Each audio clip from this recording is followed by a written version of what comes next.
ព្រះពុទ្ធលោកសម្ដែងថា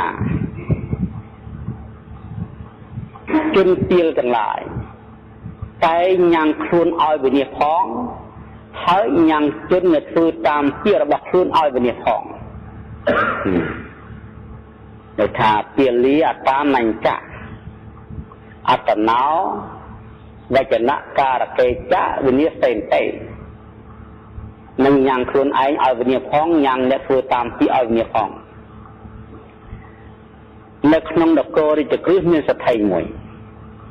គាត់បានខែឈើខ្លឹមច័ន្ទយកអំពីទឹកអណ្ដែតមកចូលទៅក្នុងបណ្ដាញរបស់គាត់ហើយកន្លែងគាត់ដាក់សំណាញ់ជាកន្លែងលេងទឹកការពារគ្រឿងអលង្ការរបស់គាត់បានមកហើយឈើខ្លឹមច័ន្ទល្អណាស់ឡើងរលោងដោយសារអំណាចតែទឹកនឹងថ្មក៏ទឹកនឹងទឹកហើយគាត់គិតថា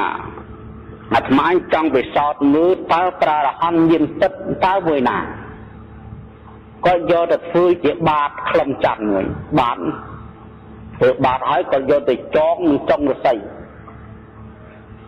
យ៉ាងខ្ពស់ឲ្យគេចងទៅគាត់ប្រកាសថាបើសិនជាក្នុងលោកនេះមានប្រារហ័នមែនក្នុងលោកនេះគឺតើតណែនហោះតាមអាកាសហើយមកយកបានទៅបានយើងជឿថាមានប្រារហ័នព្រោះសទ្ធិគាត់គេហៅថាជាកតធាតុសមាទិដ្ឋិក៏មិនមែនមិច្ឆាទិដ្ឋិក៏មិនមែនគាត់ចង់ដឹងក៏មិនទាន់ជឿទេព្រោះវាមិនដឹងមួយណាមួយ